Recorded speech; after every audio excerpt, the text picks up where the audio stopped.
नमस्कार। साईं सन study zone में आप सभी लोगों का स्वागत है।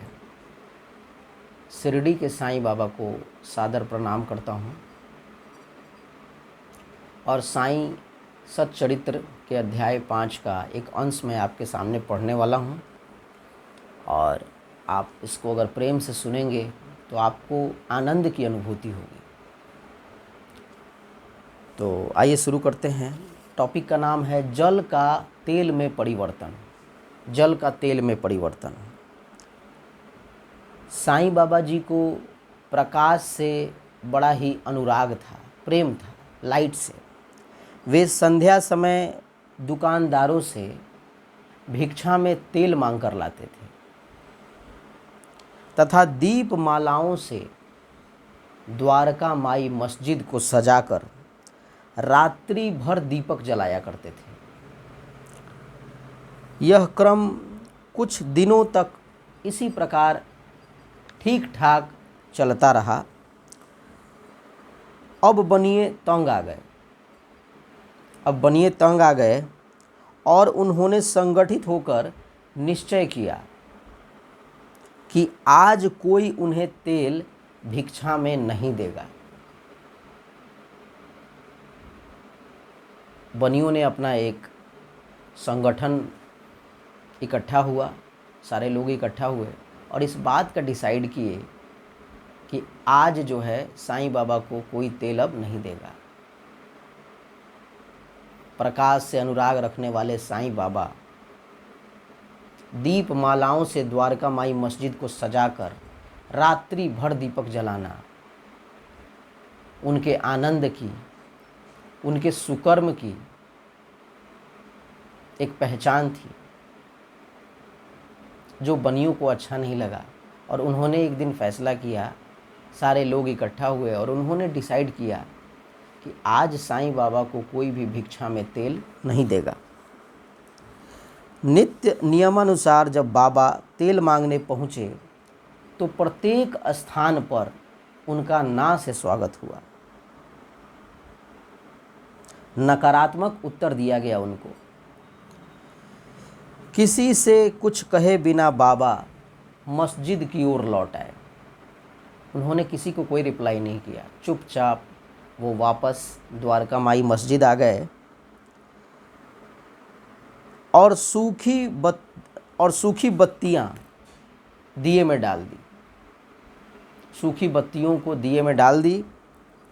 बनिए तो बड़े उत्सुक होकर उन पर दृष्टि जमाए हुए थे।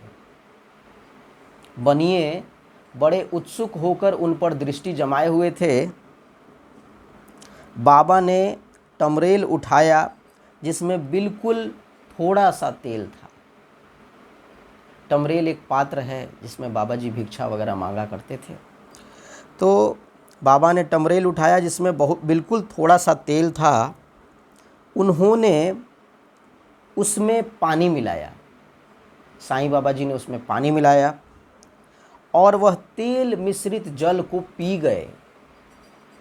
टमरेल में थोड़ा सा तेल था, उसमें पानी मिलाया और तेल मिश्रित जल को वो पी गए।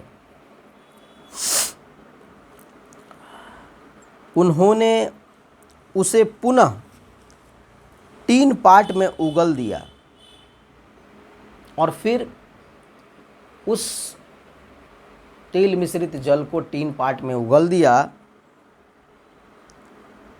और वही तेलिया पानी दियों में डालकर उन्हें जला दिया। उत्सुक बनिए ने जब दीपकों को पूर्ववत रात्रि भर जलते देखा तब उन्हें अपने किए पर बड़ा पछतावा हुआ, बड़ा दुख हुआ और उन्होंने बाबा से क्षमा याचना मांगी। बाबा ने उन्हें क्षमा कर दिया और भविष्य में सत्य व्यवहार रखने के लिए सावधान किया। तो ये है शिरडी साईं का करामात, मिरेकल ऑफ शिरडी साईं बाबा, जिन्होंने जल से दीपक जलाया। इस तरह के बहुत सारे चमत्कार बाबा अपने जीवन काल में करते थे। 2-3 दिन पहले मेरे साथ भी एक घटना घटी है, मैं उसको आप लोगों के साथ शेयर करना चाहता हूँ। मैं एक मंदिर में गया था और वहाँ पर पुजारी जी ने बाबा को भोग लगाने के लिए प्रसाद बनाया था, और प्रसाद भोजन प्रसाद था जिसमें भात पकाया गया था, आलू का भुजिया था और दाल नहीं था। वहाँ पर उसी प्रसाद को बाबा जी का भोग लगाया गया, और पुजारी जी भोग लगाने के बाद, बाबा को खिलाने के बाद उस प्रसाद को खा रहे थे और उन्होंने मुझे भी खिलाया। तो मैंने उनसे पूछा कि क्या आपके पास दाल नहीं है?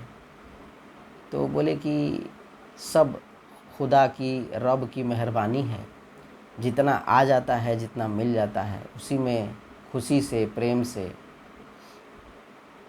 भगवान का भोग लगाता हूँ, उनकी भक्ति करता हूँ, जो है सो आपके समक्ष है। तो मेरे जेब में भी बहुत पैसे नहीं थे।